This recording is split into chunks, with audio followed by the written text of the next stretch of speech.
Good evening. Praise the Lord. Hallelujah. Hallelujah. Hallelujah. तोप चलाओ, Hallelujah. तोप चलाओ, Hallelujah. तोप चलाओ. Hallelujah.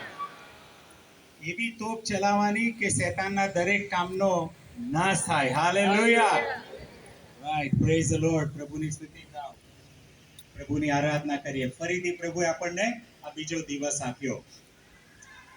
હું વિચાર કરતો હતો કે આપણે લોકો તો આવી અને ખુરશી પર બેસીને પછી જતા રહીએ છીએ, પણ અમુક લોકો એવા છે કે મહેનત કરે છે. રોજ આવીને ખુરશી ગોઠવવાની, આ બધું જ લાવવાનું, ગોઠવવાનું, સિસ્ટમ આખી.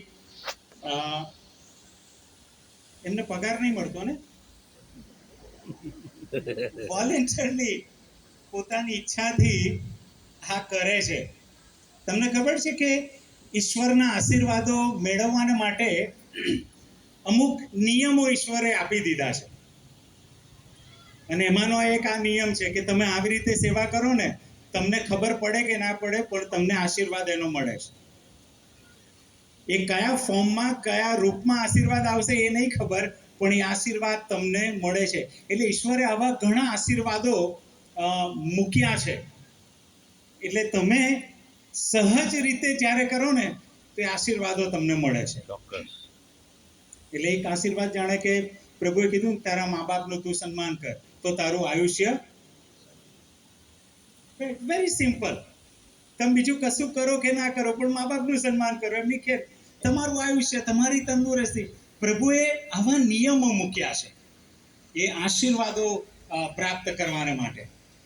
એટલે પ્રભુનો આભાર કે આ જે ટીમ છે, જે કાર્ય કરી રહી છે આની પાછળ, પ્રભુ એમને બહુ જ આશીર્વાદિત કરે અને આવી રીતે આગળ વધો છે. પણ જ્યારે તમે કરો છો તો એનો ઈરાદો એવો ના રાખતા કોઈ એમને જુએ કે છેલ્લા દિવસે આભાર માનવાનો આવે, ના. હે ને? એવા ઈરાદાથી કે કોઈ જાણે કે ના જાણે, પણ મારો પ્રભુ જાણે છે. હાલેલુયા. Praise the lord. પ્રભુ તમને આશીર્વાદ આપે. ઓકે, અહીંયા એવા કેટલા વ્યક્તિઓ છે કે જેમનો જેવો જન્મ થયો ને, જેવો જન્મ થયો, હોસ્પિટલમાં, ઘરે, ગમે ત્યાં, જેવો જન્મ થયો એવું જ તમે રોટલી અને શાક ખાવાનું ચાલુ કરી દીધું. જો એવા કોઈ હોય તો હાથ ઊંચો કરશો. જેવો જન્મ થયો સીધું બૂમ પાડીએ છે, મમ્મી રોટલી ને શાક. કોઈ છે એવું? ના. ઓકે, એવું કોઈ છે કે જેવા જન્મ્યા આપણે દૂધ પીવાનું ચાલુ કર્યું અને આટલા મોટા થયા ને હજુ દૂધ પર જ છીએ? એવા કોઈ છે કે રોટલી શાક ખાતું જ નથી પણ હજુ દૂધ પર જ છીએ? ના. કેમ આવું? જેવા જન્મ્યા એવું રોટલી શાક કેમ નહીં ખાધી આપણે? અથવા તો દૂધથી આપણે ચાલુ કર્યું પણ આટલા મોટા થયા તો હજુ દૂધ પર જ કેમ નથી? કેમ રોટલી શાક ખાવાનું ચાલુ કર્યું? કેમ જાણો છો? કેમ કે આપણે જ્યારે જન્મ્યા ત્યારે આપણું શરીર એ રોટલી અને શાકને માટે ટેવાયેલું કે એ પાચન કરી શકે એના માટે એ યોગ્ય નહોતું. આપણું શરીર જ્યારે જન્મ્યા ત્યારે એ નહોતું પાચન કરી શકે એવું. પણ જેમ જેમ આપણે મોટા થતા ગયા એમ આપણા મા બાપે આપણને શું કર્યું? ધીરે ધીરે ખોરાક ચાલુ કર્યો. એકદમ જ નહીં, ધીરે ધીરે ખોરાક ચાલુ કર્યો અને એક સમય આવ્યો કે આપણે પછી દૂધ છોડી અને પાક્કો ખોરાક, રોટલી, શાક, ભાત, દાળ, લાડવા, જે કંઈ હોય એ ખાવાનું ચાલુ કર્યું. એવી જ રીતે રાઈટ, આપણે જ્યારે હવે મોટા થયા છીએ ત્યારે હવે દૂધ પર નથી, આપણે સોલિડ ખોરાક ખાવાનું હવે ચાલુ કર્યું છે, પેલું છોડી દીધું. આવું કેમ જાણો છો તમે? હિબ્રુને પુસ્તક એનો 6થો અધ્યાય, હિબ્રુ 6થો અધ્યાય. ક્વાયરમાં કોઈને માઇક આપશો કે જેથી વચનો વાંચી શકે એ લોકો? હું કલમ કહું એ વાંચજો તમે કોઈ બી. હિબ્રુને પુસ્તક એનો 6થો અધ્યાય અને એનું પહેલું જ વચન કોઈ વાંચશે? એ માટે ખ્રિસ્ત વિશેના મૂળ તત્વનો ઉપદેશ પડતો મૂકીને. ઓકે, રોકાઈ જાઓ અહીંયા. તમારું બધાનું બાઇબલ ખુલ્લું છે? હિબ્રુ 6થો અધ્યાય કાઢ્યો? ઓકે, એનું પહેલું જ વચન વાંચવામાં આવી રહ્યું છે, બહુ ધ્યાનથી સાંભળજો. ફરીથી. એ માટે ખ્રિસ્ત વિશેના મૂળ તત્વનો ઉપદેશ પડતો મૂકીને. બસ. એ માટે ખ્રિસ્ત વિશેના મૂળ તત્વોનો શું પડતો મૂકવાનો? ઉપદેશ. ખ્રિસ્ત વિશેના મૂળ તત્વોનો ઉપદેશ પડતો મૂકો. આ પ્રભુનું વચન શું વાત કરી રહ્યું છે? પ્રભુનું વચન એવું કહેવું જોઈએ ને કે ખ્રિસ્તના જે મૂળ તત્વો છે એનો ઉપદેશ કદી છોડશો નહીં. પ્રભુના વચને તો એવું કહેવું જોઈએ કે એનો જે ઉપદેશ છે કદી છોડશો નહીં. ખ્રિસ્તનું જે મૂળ છે, મૂળ તત્વો છે ખ્રિસ્તના, એને છોડશો નહીં તમે. એનો ઉપદેશ ચાલુ જ રાખો, ચાલુ જ રાખો.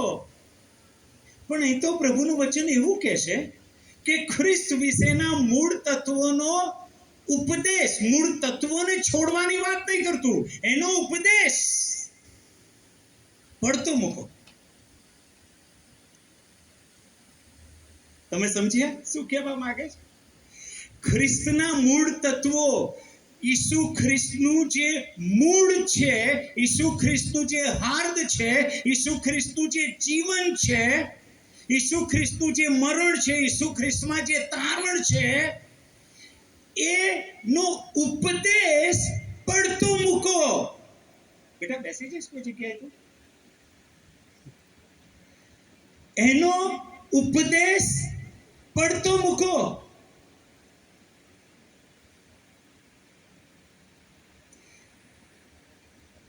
જો મંડળી છે ને દર વર્ષે દુઃખ સહન સપ્તાહ ઉજવે છે, રાઈટ? અઠવાડિયું આપણે ઉજવીએ છીએ અને એ અઠવાડિયા દરમિયાન સંદેશા કયા વિષય પર હોય છે? સેવકો બધા અલગ અલગ, પણ સંદેશા કયા વિષયો પર હોય છે? ખજૂરી, ગધેડું, અંજીરી, એ જ ને. એ જે છેલ્લું અઠવાડિયું જે પ્રભુ ઈસુનું હતું પૃથ્વી પરનું, એમાં જે ઘટનાઓ બની એ જ ઘટનાઓ પર આપણે વર્ષો વર્ષ એની પર જ ઉપદેશ આપવામાં આવે છે. બીજા અર્થમાં કહીએ તો વધસ્તંભ પર પ્રભુ ઈસુએ તમારા અને મારા માટે જે કર્યું એની ઉપર જ ઉપદેશ આપવામાં આવે છે વર્ષો વર્ષ. અને એ જ આપણે સાંભળીએ છીએ. જન્મથી આપણે દૂધ જે ચાલુ કર્યું, અત્યારે કેમ દૂધ પર નથી આપણે?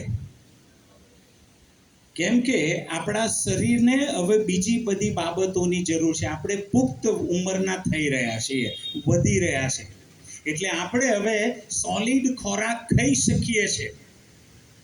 એટલે આપણે રોટલી પચાવી શકીએ છીએ, શાક પચવી શકીએ છીએ આપણે હવે. કેમ? હવે મોટા થયા આપણે. બાઇબલ એ જ કહે છે. બાઇબલ શું કહે છે? ખ્રિસ્તના જે મૂળ તત્વોનો ઉપદેશ છે ને એ હવે વારંવાર કે ના કરશો. એનો એ જ સંદેશ, એનો એ જ ઉપદેશ કે ના કરશો. એની એ જ વાતો બોલ ના કરશો. તારણ પામો, એની એ જ વાતો એમાં ના જશો. બીજા અર્થમાં બાઇબલ શું કહેવા માંગે છે કે કોઈ મકાન બનાવી રહ્યું છે, પાયા ખોદ્યા છે અને હવે પાયા ભરી રહ્યા છે. ફરી પાછું બીજા વર્ષે ફરીથી પાછા એ જે ઈંટો ગોઠવીથી પાયા મેં કાઢી નાખે છે અને ફરી પાછો પાયો ખોદે છે અને ફરી પાછી ઈંટો નાખે છે. ત્રીજું વર્ષ આવ્યું, ફરીથી પાછી એ ઈંટો કાઢી અને ફરીથી પાછી વર્ષો વર્ષ પાયો જ બાંધ્યા કરે છે. મકાન તો હવે ઉપર આવતું નથી. બાઇબલ એ જ કહે છે કે ખ્રિસ્તના જે મૂળ તત્વો છે ને એનો ઉપદેશ હવે પડતો મૂકો. એનો અર્થ એ પ્રશ્ન પૂછવો જોઈએ કે એ ઉપદેશ પડતો મૂકીએ તો હવે કયો ઉપદેશ કરવાનો? સમજ્યા તમે? જો એ ઉપદેશ બંધ કરી દેવાનો, પડતો મૂકવાનો, તો કયો ઉપદેશ હવે અમારે ચાલુ કરવાનો? અને વાલાવો, આ દુઃખ ક્ષણ સપ્તાહની મીટિંગમાં છે ને એટલે હું પાયો નથી નાખતો, એટલે હું પાયામાં નથી જવાનો, કેમ કે પાછલા વર્ષોમાં પ્રભુના સેવકોએ તમારામાં પાયો નાખ્યો છે. પણ હું જે કરી રહ્યો છું હવે એની ઉપર જે બાંધવાનું છે ને, તમને પાયાથી ઉપર જે લઈ જવાના છે, ઉપરની જે વાતો છે એમાં હું તમને લઈ જાઉં છું. અને એટલે મારી પ્રાર્થના એ છે કે તમે તૈયાર થઈને આવો, તૈયાર થઈ જાઓ પ્રભુના વચન માટે, કે એની એ જ વાતો હવે નહીં, હવે વધારે ઉપરની જે વાતો છે, આત્માની જે વાતો છે, તારણ પછીની જે વાતો છે. તારણની વાતો થઈ ગઈ. પ્રભુ ઈસુનો આભાર કે એ આપણા માટે મરણ પામ્યા. એ મૂળ તત્વોને માટે આભાર કે તમારા ને મારા માટે એમણે દુઃખ સહન કર્યું, લોહી વેવડાવ્યું, બધું જ એમણે કર્યું. Thank you Jesus. પ્રભુનો પુષ્કળ આભાર. પણ હવે તારણ આપણે પામી ગયા છે. હું હાથ નહીં ઊંચો કરાવું, પણ અહીં બેઠેલા બધા જ કહેશે કે મને પાપની માફી ઈસુમાં મળી છે. હાલેલુયા. મળી છે તમને? રાઈટ. એટલે મારે હવે એની પર ઉપદેશ નથી આપવો, પણ માફી મળી છે, તારણનો અનુભવ થયો છે, ખ્રિસ્તની સાથે જોડાઈ ગયા છો, તો હવે તમારે શું કરવાનું? હવે તમારું જીવન કેવું હોવું જોઈએ એની પર આપણે હવે આખું અઠવાડિયું જવાના છે. અને એટલે તમે તૈયાર છો? બાજુ પૂછી જો કે હવે પાયો ભૂલી જાઓ. કહી દો બાજુમાં, પાયો ભૂલી જાઓ. હવે મકાન બનાવવાનું છે. હાલેલુયા. ઉપર જવાનું છે. હવે મંડળી એ વૃદ્ધિ પામવાની છે. જન્મ લીધો ને ત્યારે જે ખોરાક ને એની જરૂર નથી, એ પડતો મૂકો ખોરાક. હવે આગળ વધો. પ્રભુનો આભાર માનો, પણ હવે આગળ વધો. આગળ વધવાની વાત છે. અને મારો આ અઠવાડિયામાં પ્રયત્ન આ રહેશે ને મારી પ્રાર્થનાઓ આ છે કે જે પ્રભુ ઈસુ પર આપણે વિશ્વાસ કર્યો છે ને, એ પ્રભુ ઈસુ જીવે છે આજે. હાલેલુયા. હાલેલુયા. તમે વિશ્વાસ કરો છો એ જીવે છે આજે? હા. જોરથી કહો હા કે ના. એ જીવે છે. જો એ જીવે છે તો પૃથ્વી પર જ્યારે પ્રભુ ઈસુ જીવતા હતા ત્યારે એ લોકોને સ્પર્શ કરતા હતા, લોકો એમને સ્પર્શ કરતા હતા, એ લોકો સાથે વાત કરતા હતા, એ લોકોની વાત સાંભળતા હતા. યસ. ઈસુ જીવતા હતા એટલે તમે એમનો અનુભવ કરી શકો છો. તો એ જ ઈસુ જો આજે જીવે છે તો એ ઈસુનો અનુભવ તમને ને મને થવો જોઈએ. એટલે પ્રશ્ન તમે પૂછો કે તમે વિશ્વાસ કર્યો છે ઈસુ પર, પણ એ ઈસુનો અનુભવ તમને થયો છે? જીવંત અનુભવ થયો છે? ઈસુનો સ્પર્શ થયો છે તમને? જો ના થયો ને તો ચિંતા ના કરતા, ગભરાશો નહીં, કેમ કે આ દિવસોમાં ઈસુ તમને સ્પર્શ આપવાના છે. અને એ મારી પ્રાર્થના છે કે ઈસુ જીવે છે તમારો ને મારો, તો એ આપણી જોડે વાત કરશે, આપણને સ્પર્શ આપશે, આપણને અનુભવ આપશે. અને એટલે આ દિવસોમાં હું તમને જ્ઞાન મારું જે છે એ આપવા નહીં આવ્યો, પણ મારો જે અનુભવ ઈસુ સાથેનો છે ને, ઈસુ મને જે અનુભવ આપી રહ્યા છે એ અનુભવ હું તમને આપવાનો છું. એનાથી વિશેષ મારી પાસે કશું નથી. પણ જે ઈસુને મેં અનુભવ્યા છે અને આજની તારીખમાં જે ઈસુ મારી જોડે વાત કરે છે, મને જે શીખવાડે છે, મને જે અનુભવ આપે છે, એ હું તમારી સાથે, કે જેથી આપણે બધા આગળ વધીએ. પાયો ના નાખીએ વારંવાર. એ જ મૂળ તત્વોમાં પાછો ના જઈએ. એનો ઉપદેશ હવે પડતે મૂકો અને હવે આગળ વાંચો. એ શું લખ્યું છે? બાઇબલ બંધ કર્યું શું તમે? હા, ખુલ્લું રાખજો. યસ. આપણે સંપૂર્ણતા સુધી આગળ વધીએ. હા, પેલો ઉપદેશ પડતો મૂકો અને સંપૂર્ણતા તરફ આગળ વધીએ. બાજુ બેઠા છે એમને કહો, સંપૂર્ણતા તરફ આગળ વધવાનું છે. રાઈટ. હાલેલુયા. સંપૂર્ણતા તરફ આગળ વધવાનું છે. ઈસુની આ ઈચ્છા છે. ગઈકાલે આપણે જોયું કે પ્રભુ ઈસુના જેવા આપણે બની શકીએ છીએ. કેમ?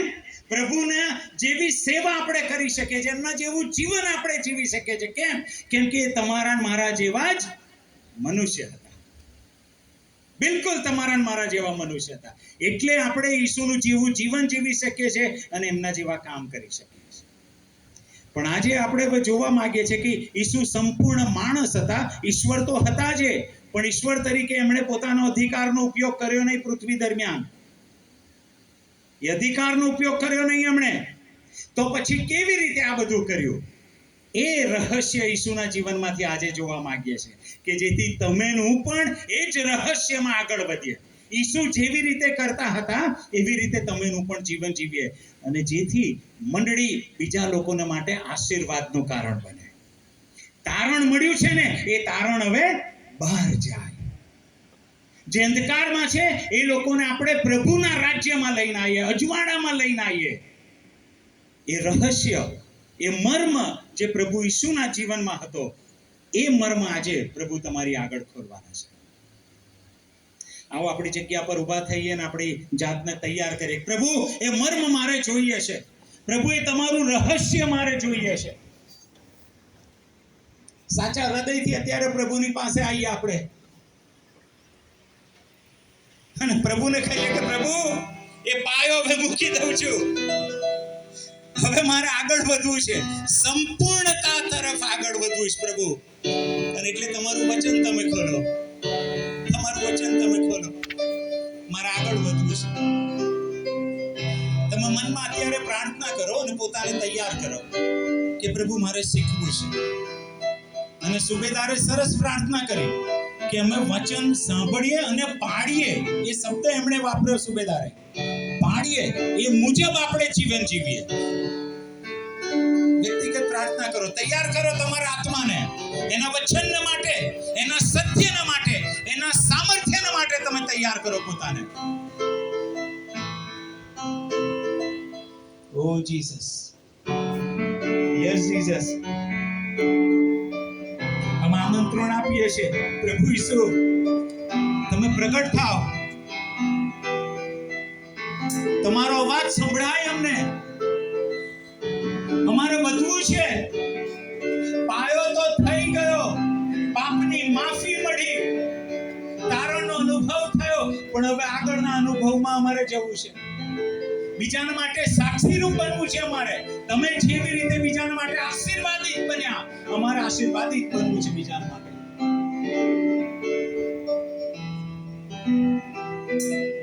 આશીર્વાદિત અમારા હૃદય ખુલ્લા કરીએ છીએ, અમારા હૃદય ખુલ્લા કરીએ છીએ. हुजूरी में तेरी आया प्रभु जी, हजूरी में तेरी आया प्रभु जी. भर दे उसे, भर दे तेरी आत्मा से, भर दे, भर दे उसे, भर दे तेरी आत्मा से. खाली बर्तन, खाली बर्तन लाया प्रभु जी, खाली बर्तन लाया प्रभु जी. भर दे उसे, भर दे तेरी आत्मा से, भर. साचा हृदयથી उसे भर दे तेरी आत्मा से, भर दे. हजूरी में तेरी आया प्रभु जी, हजूरी में तेरी आया प्रभु जी. स्पर्श ले मुझे, स्पर्श दे तेरी आत्मा से, स्पर्श दे, स्पर्श दे मुझे, स्पर्श दे तेरी आत्मा से, भर दे. खाली बर्तन लाया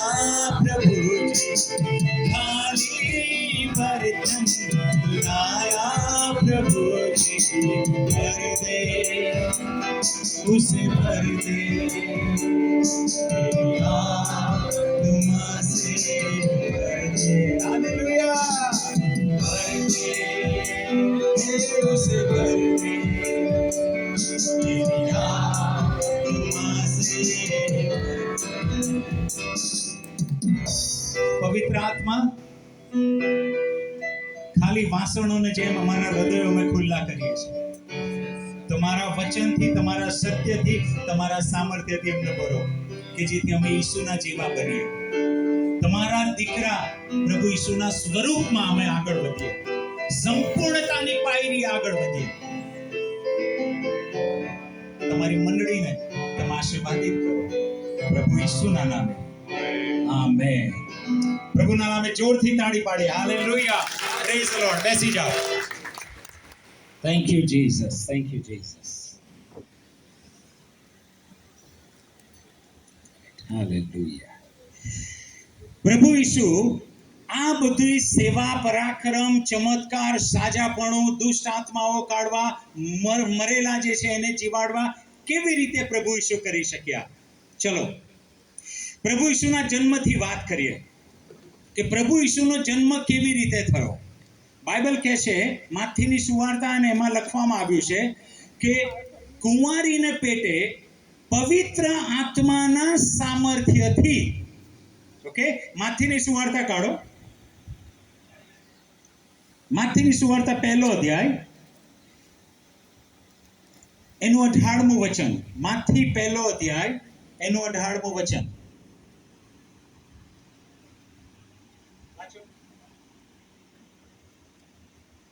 અને ઈસુ ખ્રિસ્તનો જન્મ આ પ્રમાણે થયો. હા, એટલે તેની માં મરિયમનું વેવિશાળ યુસુફ જોડે થયા પછી Right. તેઓનો મિલાપ થયા અગાઉ Okay. પવિત્ર આત્માથી એમનો મિલાપ થયા એટલે યુસુફ અને મરિયમ શારીરિક રીતે જોડાયા નથી.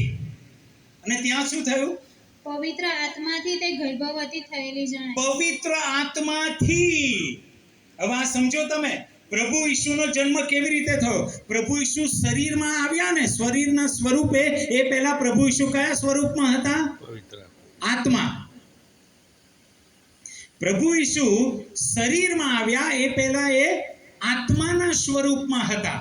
પણ હવે આત્માના સ્વરૂપમાંથી મરિયમના પેટમાં શરીર ધારણ કરવા માટે પ્રભુ ઈસુ પોતે સક્ષમ નહોતા. પ્રભુ ઈસુ પોતે એ કરી શકતા ન હતા. એમને કોની જરૂર પડી? પવિત્ર આત્માની. બાઇબલ કહે છે પવિત્ર આત્માના પ્રતાપે, પવિત્ર આત્માના સામર્થ્યએ. એટલે પવિત્ર આત્માએ શું કર્યું કે જે ઈસુ, જે આત્મા છે, એમને લઈ અને મરિયમના શરીરમાં એમને શરીર રૂપે મૂક્યા. એટલે બદલાણ કર્યું. પવિત્ર આત્માએ આત્માને શરીરમાં બદલાણ કર્યું. આ પવિત્ર આત્મા કરે છે. જીવનનું બદલાણ કર્યું. જે પ્રભુ ઈસુ આત્મા હતા પણ એમને મરિયમના શરીરમાં મૂક્યા, આ પવિત્ર આત્માએ. અને આ રીતે પ્રભુ ઈસુનો જન્મ થયો.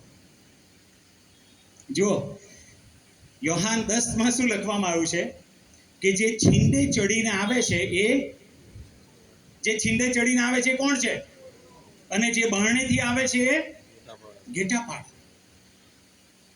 પ્રભુ ઈસુ તમેનું જે માર્ગે આવીએ છે ને, જે રીતે તમારો ને મારો જન્મ થાય છે, એવી જ રીતે પ્રભુ ઈસુનો જન્મ થયો. એટલે ઘેટાપાળક છે. પણ જે છીંડે ચડીને આવે છે એ ચોર છે. શૈતાન કેવી રીતે આવ્યો આ પૃથ્વી પર? એને ફેંકી દેવામાં આવ્યો. એ છીંડે ચડીને આવ્યો એટલે એ ચોર છે. પણ તમારો ને મારો પ્રભુ એ શરીર ધારણ કરીને આવ્યો અને પવિત્ર આત્માના પ્રતાપે, પવિત્ર આત્માના સામર્થ્યથી આ થયું. એટલે પ્રભુ ઈસુના જન્મની શરૂઆત જ તમે જુઓ ક્યાંથી થઈ? પવિત્ર આત્માનું સામર્થ્ય, પવિત્ર આત્માની તાકાતથી એ પ્રભુ ઈસુ આત્માથી શરીર ધારણ કરી શક્યા. અને ગઈકાલે આપણે જોયું કે દેવના સ્વરૂપમાં, ઈશ્વરના સ્વરૂપમાં હોવા છતાં, એટલે ઈશ્વરના સ્વરૂપમાં હતા પણ એમણે દેહ ધારણ કર્યું. અને એ દેહ પવિત્ર આત્માના સામર્થ્યથી થયું. Hallelujah, Hallelujah. Praise the lord. Hallelujah. પવિત્ર આત્મા આ બાબત કરે છે, સર્જન કરે છે. જે સર્જન કરવાની તાકાત જે છે ને એ પવિત્ર આત્માની છે. પવિત્ર આત્મા શૂન્ય કશું જ ના હોય એમાંથી એ સર્જન કરે છે, એમની તાકાત છે. આત્માને શરીરમાં લાવે છે એ પ્રભુ ઈસુની જે એ છે એમાં એ પવિત્ર આત્માની તાકાત છે. ઓકે, તો પ્રભુ ઈસુનું જે શરૂઆત છે, એમનું જે જીવન છે એ પવિત્ર આત્માથી થયું. પ્રભુ ઈસુના બાપ્તિસ્મામાં આવીએ, માથી 3 અધ્યાય એનું 16મું વચન. પ્રભુ ઈસુ હવે મોટા થયા છે, રાઈટ? પ્રભુ ઈસુ મોટા થઈ ગયા છે અને હવે લગભગ એ 30 વર્ષના છે. અને હવે એમના બાપ્તિસ્માની જે વાત છે, માથી 3 અધ્યાય એનું 16મું વચન. અને ઈસુ બાપ્તિસ્મા પામીને તરત પાણીમાંથી નીકળી આવ્યો. હા. અને જુઓ, તેને સારું આકાશ ઉઘાડાયું, ને દેવના આત્માને કબૂતરની પેઠે ઉતરતો ને પોતા પર આવતો તેણે દીઠો. રાઈટ. ઓકે,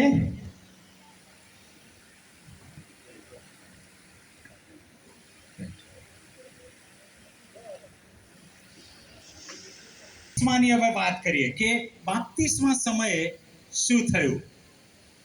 ઓકે, તૈયાર બધા? ઓકે, અહીં ધ્યાન આપીએ, રાઈટ? 3 અધ્યાય 16મું વચન. અને ઈસુ બાપ્તિસ્મા પામીને તરત પાણીમાંથી નીકળી આવ્યો. હા. અને જુઓ, તેને સારું આકાશ ઉઘાડાયું, ને દેવના આત્માને કબૂતરની પેઠે ઉતરતો ને પોતા પર આવતો તેણે દીઠો. ઓકે, જો પ્રભુ ઈસુનો જન્મ કેવી રીતે થયો? પવિત્ર આત્માના સામર્થ્યથી. તો હવે જ્યારે મોટા થયા તો એમણે સેવા ચાલુ કરવી જોઈએ ને, પણ એમણે સેવા ચાલુ કરી નહીં. ક્યાં સુધી? જ્યાં સુધી એમનું બાપ્તિસ્મા થયું નહીં. અને બાપ્તિસ્મા સમયે પવિત્ર આત્મા પ્રભુ ઈસુની ઉપર આવ્યા. શું કહે છે બાઇબલ? પવિત્ર આત્મા પ્રભુ ઈસુની ઉપર આવ્યા. પ્રશ્ન એ થાય કે એમનો જન્મ તો પવિત્ર આત્માથી જ થયો હતો, તો હવે પવિત્ર આત્માની જરૂર કેમ? જન્મ જ પવિત્ર આત્માથી થયો છે, તો હવે એમણે સેવા ચાલુ કરવી જોઈએ. પણ જ્યાં સુધી પવિત્ર આત્મા પ્રભુ ઈસુ પર આવ્યા નહીં ત્યાં સુધી એમણે સેવા ચાલુ કરી નહીં. જ્યારે પવિત્ર આત્મા એમની ઉપર આવ્યા, અને ત્યાં બહુ સરસ લખ્યું છે, આપણે જોઈશું આગળ, કે કબૂતરની પેઠે, એટલે કબૂતર નહીં, સવારે બાઇબલ સ્ટડી જોયું તો કબૂતર નથી પવિત્ર આત્મા, કબૂતરની જેમ એ પવિત્ર આત્મા પ્રભુ ઈસુની ઉપર આવ્યા. આગળ વાંચી લો. અને જુઓ, એવી આકાશવાણી થઈ કે આ મારો વાલો દીકરો છે, એના પર હું પ્રસન્ન છું. Right, hallelujah. હવે લુક 3 અધ્યાય અને એનું 21મું વચન, એ જ બાબત ત્યાં લખવામાં આવી છે. લુક 3 અધ્યાય 21મું વચન. બાપ્તિસ્માની જ વાત છે, પણ લુક એમની સુવાર્તામાં વધારે આપણને માહિતી આપે છે. હવે સર્વલોક બાપ્તિસ્મા પામી રહ્યા, ત્યાર પછી ઈસુ પણ બાપ્તિસ્મા પામીને પ્રાર્થના કરતો હતો. ઓકે, જો લુક હવે વધારે માહિતી આપે છે. માથી કહે છે એ જ્યારે પાણીની બહાર આવ્યા ત્યારે પવિત્ર આત્મા એમની પર આવ્યા. પણ અહીંયા લુક આપણને વધારે માહિતી શું આપે છે કે જેવા એ પાણીની બહાર આવ્યા, પ્રભુ ઈસુએ શું કર્યું? પ્રાર્થના કરી. તો આપણે વિચારવું જોઈએ કે પાણીની બહાર આવીને પ્રભુ ઈસુએ પ્રાર્થના શું કરી હશે? શું પ્રાર્થના કરીએ છીએ? રાઈટ, આ વિચાર કરવો જોઈએ. પણ આપણે એવું માની લઈએ છીએ કે એમણે પ્રાર્થના કરીને પછી જે થયું તો એ એમણે માગણી કરી હશે અને પછી ઈશ્વર પિતાએ કર્યું. રાઈટ, એટલે જ્યારે પાણીની બહાર આવ્યા અને પ્રાર્થના કરી, પવિત્ર આત્મા એમની ઉપર આવ્યા. એટલે પ્રભુ ઈસુએ જે પ્રાર્થના કરી હશે આ હશે, મારું માનવું છે કે પિતા, હવે મારો સમય આવી ગયો છે સેવા કરવાનો. મેં સામાજિક રીતે મારા ઘરની બધી જવાબદારી નિભાવી દીધી છે. મારી માં અને મારા ભાઈઓ બહેનો બધું બરોબર છે, અને હવે હું સેવા માટે નીકળીશ. પિતા, હવે સમય આવી ગયો છે, તમે હવે તમારું કામ ચાલુ કરો. અને એ સમયે જે પ્રાર્થના કરી અને પવિત્ર આત્મા એમને આપવામાં આવ્યા. ફરીથી યાદ દેવડાવું, પવિત્ર આત્મા દ્વારા જ એમનો જન્મ થયો હતો, પણ છતાં એમણે સેવા ચાલુ કરી નહીં જ્યાં સુધી પવિત્ર આત્મા એમની ઉપર આવ્યા નહીં. એટલે પવિત્ર આત્મા જ્યારે એમની ઉપર આવ્યા એ પછી શું એમણે કર્યું? લુકની સુવાર્તા 4થો અધ્યાય, લુકની સુવાર્તા 4થો અધ્યાય અને એનું 14મું વચન. ઈસુ આત્માને પરાક્રમે ગાલિલમાં પાછો આવ્યો અને તેના સંબંધીની ચર્ચા આસપાસના આખા પ્રદેશમાં ફેલાઈ ગઈ. જો પવિત્ર આત્મા જ્યારે એમની પર આવ્યા ને એ પછી શું કહે છે? પરાક્રમે, આત્માના પરાક્રમે આવ્યા. એટલે પવિત્ર આત્મા શું કર્યું? પ્રભુ ઈસુને શું આપ્યું? પરાક્રમ. આત્માના પરાક્રમે પ્રભુ ઈસુ હવે આવ્યા બહાર સેવાને માટે. પવિત્ર આત્માના સામર્થ્યે પ્રભુ ઈસુ આવ્યા સેવાને માટે. હવે છે ને પવિત્ર આત્મા અને પ્રભુ ઈસુનો જે સંબંધ છે ને બહુ અજાયબ સંબંધ છે. એ સમજવાની જરૂર છે.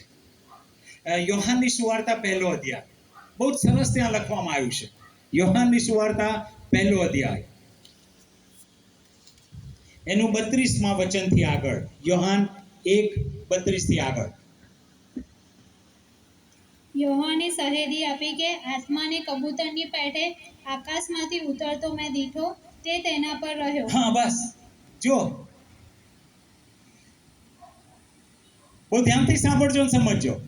પવિત્ર આત્મા પ્રભુ ઈસુ પર આવ્યા અને પછી યોહાન બીજી માહિતી આપે છે. આવીને એમના ઉપર શું લખ્યું છે? રહ્યા. લખ્યું છે એવું? અંડરલાઈન કરજો. બહુ જ મહત્વનો શબ્દ છે, બહુ જ મહત્વનું રહસ્ય છે. પવિત્ર આત્મા પ્રભુ ઈસુ પર આવ્યા અને રહ્યા. જો અહીંયા સુધી છે ને પવિત્ર આત્મા જૂના કરારમાં જ્યારે આવતા હતા અને જતા રહેતા હતા. જૂના કરારમાં તમે જુઓ, પવિત્ર આત્મા આવે અને જે સામર્થ્યની જરૂર એ સામર્થ્ય આપે, તાકાતની જરૂર એ તાકાત આપે અને પછી એ કામ પૂરું થઈ જાય પછી પવિત્ર આત્મા એ તાકાત પોતાની લઈ લે. એટલે પવિત્ર આત્મા જતા રહે. સામસુનનું ત્યાં લખવામાં આવ્યું છે. સમય નથી પણ હું તમને કહી દઉં. સામસુનની વાત લખવામાં આવી છે કે જ્યારે ફલિસ્તી એની સામે આવે ને ત્યારે બાઇબલ કહે છે અને પવિત્ર આત્મા સામસુનની ઉપર આવ્યો. એટલે પવિત્ર આત્મા જ્યારે એની પર આવ્યા ને ત્યારે સામર્થ્ય આપ્યું અને સામસુને એક જડબાથી જ 1000 ફલિસ્તીઓને મારી નાખ્યા. એટલે જોયું, પવિત્ર આત્મા જ્યારે ઉપર આવે છે ને ત્યારે શું કરે છે? સામર્થ્ય લઈને આવે છે, તાકાત લઈને આવે છે. એણે કહ્યું કે જુવાન સિંહ હતો, બકરીના બચ્ચાને જેમ ફાડી નાખે ને એમ એણે ફાડી નાખ્યો જુવાન સિંહને. અને ત્યાં એવું લખ્યું છે, ક્યારે એ કરી શક્યો? જ્યારે પવિત્ર આત્મા એની પર આવેલા ત્યારે. એટલે જૂના કરારમાં તમે અભ્યાસ કરશો તમને ખબર પડશે કે પવિત્ર આત્મા જ્યારે વ્યક્તિ પર આવે છે ને ત્યારે સામર્થ્ય આપે છે. એને એકદમ ચમત્કારિક શક્તિ એને આપી દે છે કે જે સામાન્ય માણસમાં એ શક્તિ હોય નહીં. દાઉદ જે નાનો હતો પણ એની પર પવિત્ર આત્માનું જે સામર્થ્ય આવ્યું ને એટલે એ ગોલિયાતને મારી શક્યો. એટલે જૂના કરારમાં તમે જુઓ કે પવિત્ર આત્મા આવે, ફલિસ્તીને મારવાના હોય, ગોલિયાતને મારવાના હોય, એ સામર્થ્ય આપે. પણ ગોલિયાત મરી ગયો, ફલિસ્તીઓ હારી ગયા, પછી એ સામર્થ્ય જતું રહે. રહેતું નહોતું એમની પર એ સામર્થ્ય. પવિત્ર આત્મા એમની પર રહેતા નતા. પણ પ્રભુ ઈસુના બાપ્તિસ્મા સમયથી પવિત્ર આત્માએ પૃથ્વી પર એમનું કામ બદલ્યું. આવતા હતા અને જતા રહેતા હતા, સામર્થ્ય આપતા હતા અને સામર્થ્ય લઈ લેતા હતા. પણ પ્રભુ ઈસુના સમયથી યોહાનની સુવાર્તામાં આપણે વાંચ્યું કે પ્રભુ ઈસુ પર પવિત્ર આત્મા આવ્યા અને બોલો અને જોરથી બોલો અને રહ્યા. આ સમયથી પવિત્ર આત્માએ રહેવાનું ચાલુ કર્યું. એટલે વિચાર કરો, સામસુન, દાઉદ, સાઉલ આ બધા પર જ્યારે આત્મા આવતા હતા અને સામર્થ્ય મળતું હતું પણ એ જતા રહેતા તો સામાન્ય વ્યક્તિ થઈ જતા હતા. પણ હવે પ્રભુ ઈસુ માટે શું લખવામાં આવ્યું છે કે એમની પર આવ્યા તો પ્રભુ ઈસુને શું મળ્યું? સામર્થ્ય.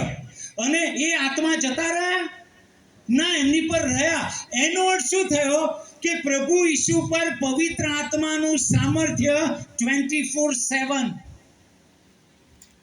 હંમેશા માટે પવિત્ર આત્માનું સામર્થ્ય પ્રભુ ઈસુની સાથે રહ્યું, કેમ કે જતા ના રહ્યા. એ સમયથી વિશ્વાસીઓની સાથે પણ પવિત્ર આત્માએ આવું જ કામ ચાલુ કર્યું. હાલેલુયા. હાલેલુયા. ઈસુના સમયથી આવું પવિત્ર આત્માએ કામ ચાલુ કર્યું. એટલે તમે જોયું કે પ્રભુ ઈસુ પૃથ્વી પર આવા ચમત્કારિક કામ કેવી રીતે કરી શકે. એક માણસ તમારા ને મારા જેવા હતા, છતાંય એમનો જન્મ પવિત્ર આત્માથી થયો.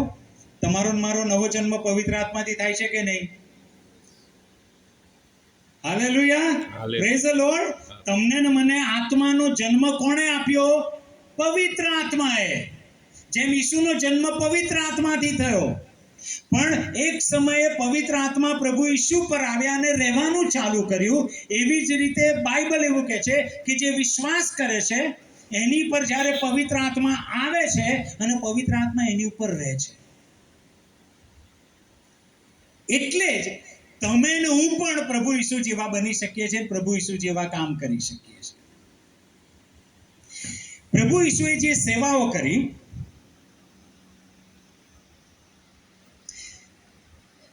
યસાયા 11મો અધ્યાય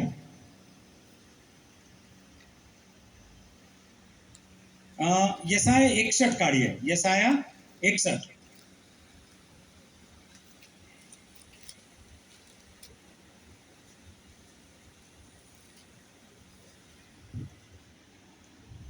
praise the Lord. Hallelujah. Right. પ્રભુ ઈસુ કેવી રીતે આ બધું કરી શકે? યસાયા 61 પહેલો અધ્યાય પહેલું વચન. પ્રભુ યહોવાનો આત્મા મારા પર છે. ઓકે, જુઓ, આ પ્રભુ ઈસુ વિશે ભવિષ્યવાણી થઈ છે યસાયા દ્વારા. અને શું લખવામાં આવ્યું છે? યહોવાનો આત્મા. યહોવાનો આત્મા એટલે પવિત્ર આત્મા. યહોવાનો આત્મા મારા પર છે, કારણ કે દીનોને વધામણી કહેવા સારું યહોવાએ મને અભિષિક્ત કર્યો છે. જો યહોવાએ મને અભિષેક. પ્રભુ ઈસુ વિશે આ ભવિષ્યવાણી કરવામાં આવેલી કે પ્રભુ ઈસુ જ્યારે એમણે કામ કરવાનું ચાલુ કરશે ને, પ્રભુ ઈસુ સેવા કરવાની ચાલુ કરશે, ચમત્કારો કરશે, સાજા કરશે, દુષ્ટ આત્માઓ કાઢશે, એના માટે યહોવાના આત્માની એમને જરૂર પડશે.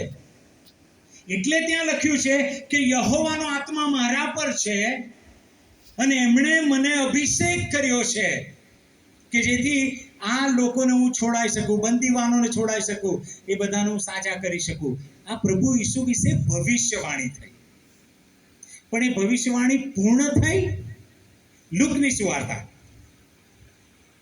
એ ભવિષ્યવાણી પૂરી થઈ કે નહીં? લુકની સુવાર્તા 4થો અધ્યાય.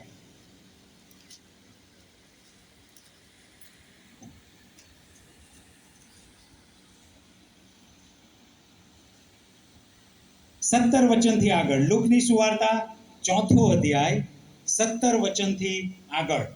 યશાયા પ્રબોધકનું પુસ્તક તેને આપવામાં આવ્યું. તેણે તે ઉઘાડીને જ્યાં નીચે પ્રમાણે લખેલું તે જગા કાઢી કે. આ કોને આપવામાં આવ્યું યશાયાનું પુસ્તક? પ્રભુ ઈસુને. પ્રભુનો. કેમ કે એમની પાસે બધા જ પુસ્તકો હતા નહીં, એટલે યશાયાનું જે ઓડિયું હતું એ પ્રભુ ઈસુને લાવવામાં આવ્યું કે સભાસ્થાનમાં પ્રભુ ઈસુ, અને પ્રભુ ઈસુએ ખોલ્યું અને આ જ એમણે વાંચ્યું. યશાયા જે પ્રબોધવાણી થઈ હતી ને એ જ એમણે વાંચ્યું. હવે પ્રભુ ઈસુના પોતાના શબ્દો છે, વાંચો. પ્રભુનો આત્મા મારા પર છે, હા, કેમ કે દરિદ્રીઓ આગળ સુવાર્તા પ્રગટ કરવા સારું Right. તેણે મારો અભિષેક કર્યો છે. પ્રભુ ઈસુ પોતે કહે છે એમણે મારો અભિષેક કર્યો છે, યહોવાનો આત્મા મારી પર આવ્યો છે. યશાયાએ જે કહ્યું હતું એ પૂર્ણ થયું. યહોવાનો આત્મા પ્રભુ ઈસુના બાપ્તિસ્માથી એમની સાથે રહેવાનું ચાલુ કર્યું. એ સામર્થ્ય, એ તાકાત જે પવિત્ર આત્માની છે એ પ્રભુ ઈસુની સાથે ચાલુ થઈ અને કદી એ તાકાત એમનામાંથી જતી રહી નહીં, એમની ઉપર રહ્યા. એટલે એ તાકાત કદી એમની પાસેથી ગઈ નહીં. પ્રભુ ઈસુએ સેવા જે કરી ને એ પવિત્ર આત્માના પ્રતાપે, કેમ કે પવિત્ર આત્માથી એમને અભિષેક કરવામાં આવેલા. જો પ્રભુ ઈસુ જે શિક્ષણ આપતા હતા ને એ શિક્ષણ પણ કેવી રીતે આપતા હતા? લુકની સુવાર્તા ચોથો અધ્યાય એનું 22મું વચન.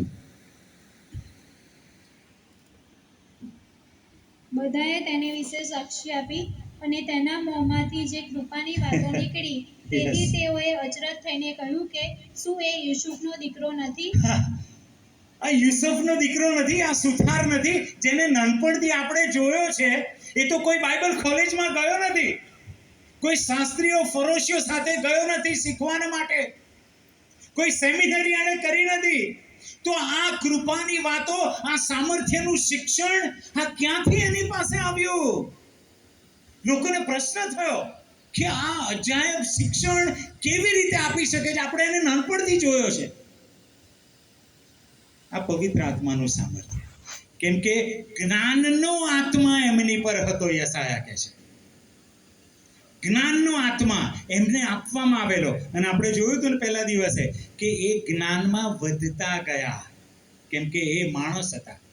પણ એ જે પવિત્ર આત્મા એમને જ્ઞાન આપતા હતા એમાં એ આગળ, એટલે પ્રભુ ઈસુનું જે શિક્ષણ છે ને એ પણ પવિત્ર આત્માના સામર્થ્ય દ્વારા. એટલે હું કહું છું તમને, જો બાઇબલ તમને વાંચતા નથી આવડતું, સમજતા નથી આવડતું ને, પવિત્ર આત્માને જોડ જજો. એ તમને સમજાવશે. જેમણે પ્રભુ ઈસુને જ્ઞાન આપ્યું શાસ્ત્ર સમજવાના માટે, એ શાસ્ત્રને એક્સપ્લેન કરવાના માટે, વચન આપવાના માટે, શિક્ષણ આપવાના માટે જે પવિત્ર આત્માએ એમને મદદ કરી, એ જ પવિત્ર આત્મા તમને મને મદદ કરશે. એટલે જુઓ, પ્રભુની સેવામાં પવિત્ર આત્માનું મહત્વ કેટલું હતું. યોહાનની સુવાર્તા 7મો અધ્યાય એનું 15 અને 16મું વચન.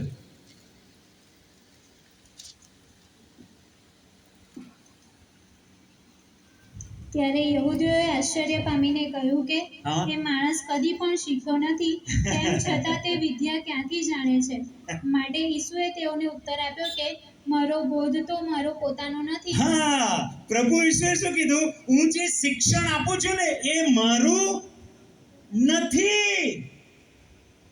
પ્રભુ ઈસુ કહે છે હું તો માણસ છું, માણસની રીતે મારી જે સમજણ છે ને એ છે, પણ હું જે શિક્ષણ આપું છું એ માણસના શિક્ષણથી ઉપર છે. એટલે મારો બોધ એ મારો નથી.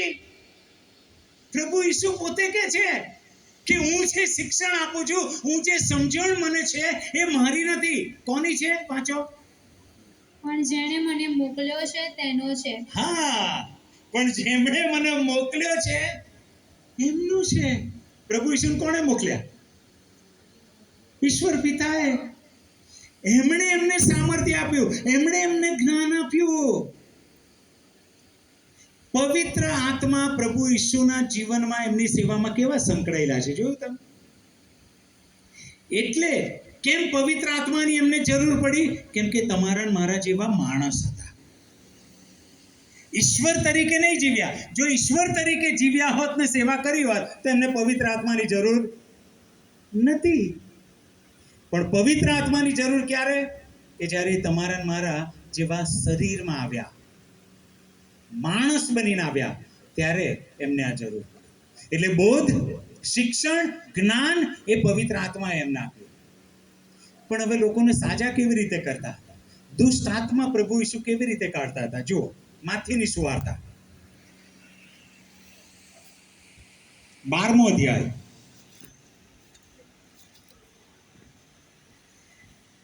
Praise the Lord, hallelujah. Hallelujah. માથીની સુવાર્તા 12મો અધ્યાય એનું 28મું વચન. પણ જો હું દેવના આત્માથી ભૂતોને કાઢું છું તો દેવનું રાજ્ય તમારી પાસે આવ્યું છે એમ સમજો.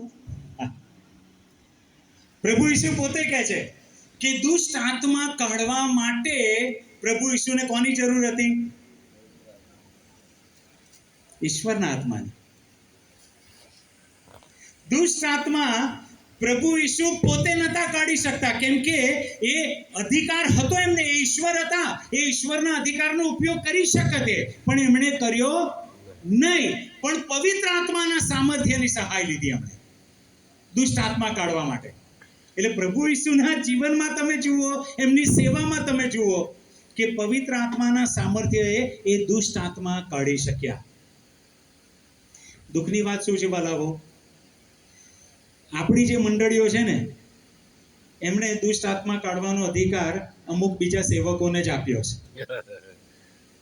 કે અમુક બીજી મંડળીઓને જ આપ્યો છે, કે અમુક ગ્રુપને જ આપ્યો છે, કે ટીવી પર જે પ્રચારકો છે ને, દુષ્ટ આત્મા કાઢવાનો અધિકાર એમને જ આપ્યો છે. એ આપણે જ એમને આપ્યો છે, આપણી મંડળીઓ જ એમને આપ્યો.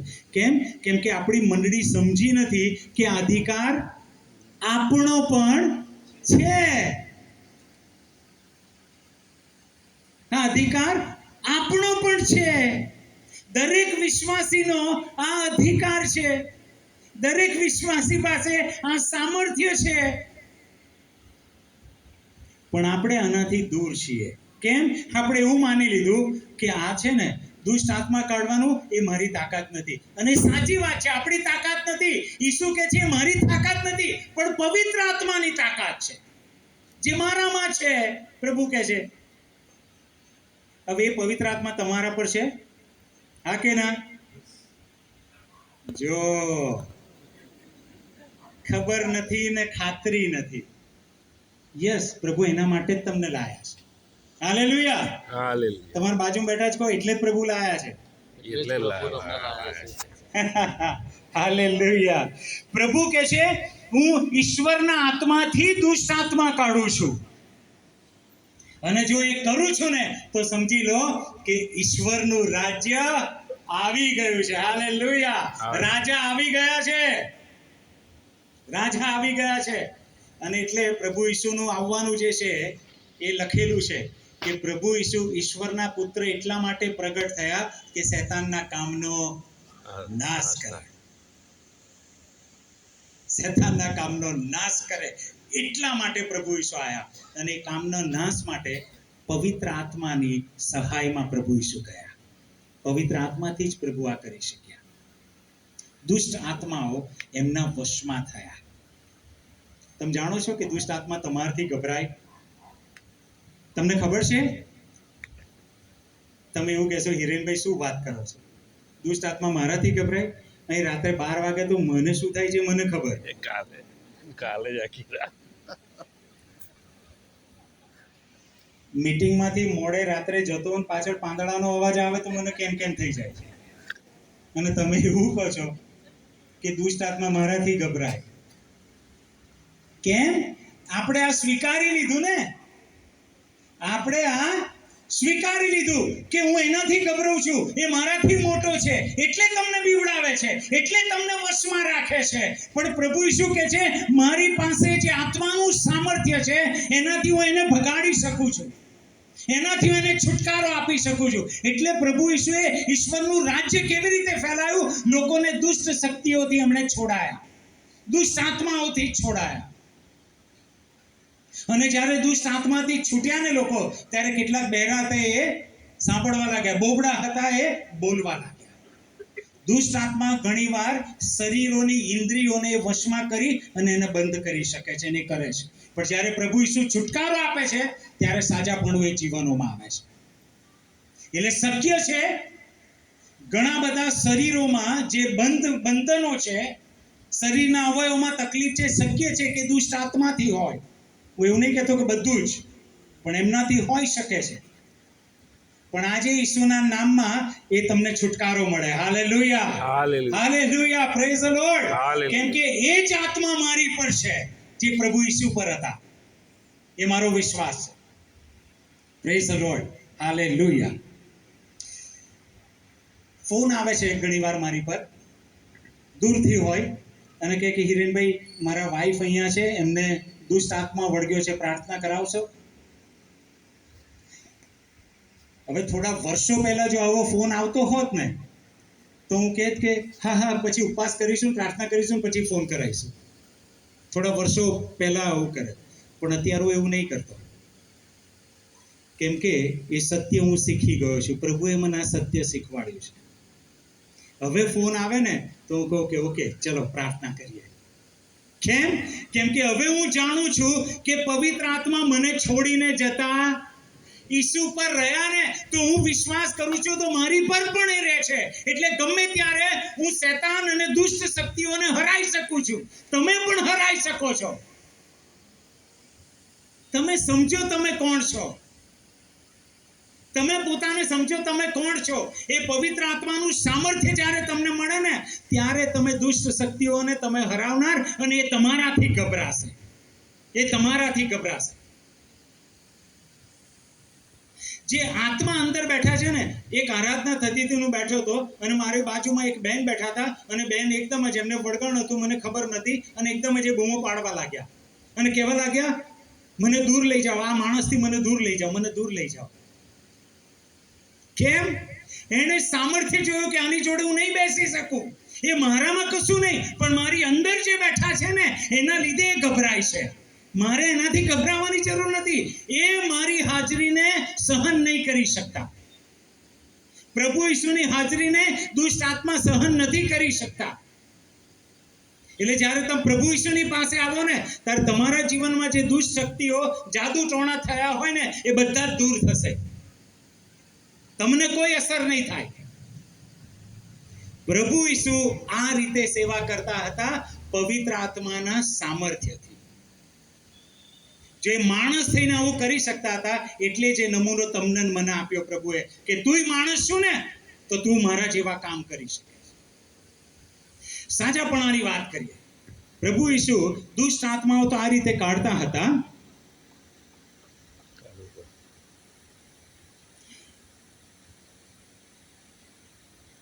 લુકની સુવાર્તા 4 અધ્યાય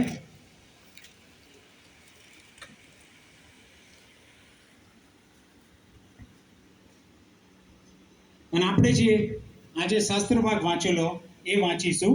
લુક 4:38 થી આગળ. સભાસ્થાનમાંથી નીકળીને તે સિમોનને ઘેર ગયો. સિમોનની સાસુને સખત તાવ આવતો હતો ને તેના હકમાં તેઓએ તેને વિનંતી કરી. તેણે તેની પાસે ઊભા રહીને તાવને ધમકાવ્યો. ઓકે, તો કઈ જાવ. તાવને શું કર્યું પ્રભુ ઈસુએ? ધમકાવે. જોરથી બોલો. ધમકાવે. તમારા ટેબલને ધમકાવો તો ટેબલને ધમકાવો. કેમ નહીં ધમકાવતા? નિર્જીવ. કેમ કે એ નિર્જીવ છે. એ તમારું સાંભળી શકે નહીં. પ્રભુ ઈસુએ કોને ધમકાયો? તાવને. હવે તાવ સજીવ કે નિર્જીવ?